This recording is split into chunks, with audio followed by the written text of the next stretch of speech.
Hey, so I'm not going to make this too long because there really isn't a great deal to say, but I did want to say something just to be somewhat reflective today.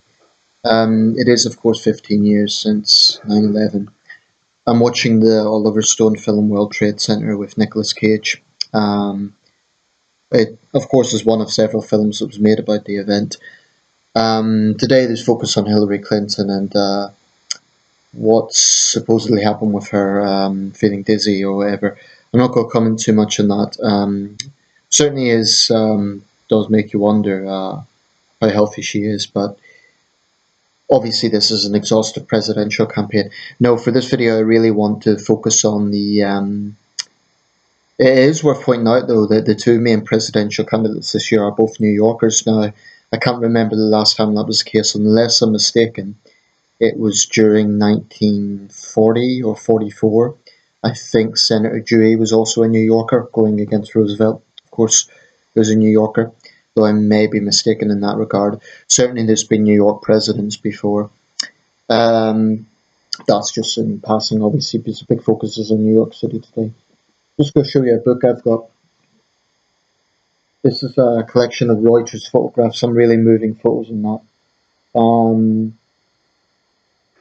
even 15 years on, this is an event that still moves me, and I can't claim that I have any personal connection insofar as obviously I didn't know anyone who died, and I'm not a New Yorker and so forth, but I think that event really, really had an impact on my generation. Actually, outside of American fatalities, British fatalities were the next highest national group. I believe Dominicans were the third biggest group. So it did have a big impact on this country as well. In fact, more Britons died on 9/11 than in the London bombings. There was 56, well, not including the terrorists, 52 people died in the London bombings, 67 in 9/11, number of city workers. I remember it had reverberated effects here. That day I was in my local museum and I came back, and like a lot of people, I thought it was something from it's just very surreal watching it. That was the first time in my life I recall really, really following a news event. I do remember Princess Diana's death, but at that time I didn't really follow the news in the way that I do now.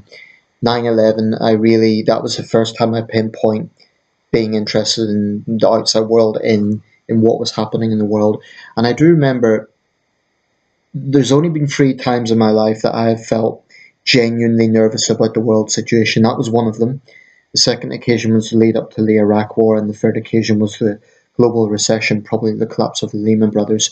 Those three major events were the three things that I really remember feeling jittery about. But with 9/11, it was something that really impacted my whole generation. I was 16 at the time, and um, I don't know, it just, even today, it has an effect on me that I can't claim any personal sentiment, obviously, but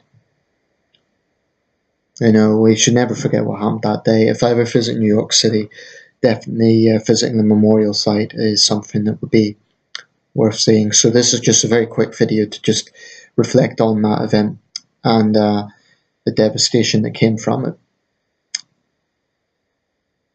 And we should never ever forget the thousands who died and suffered afterwards.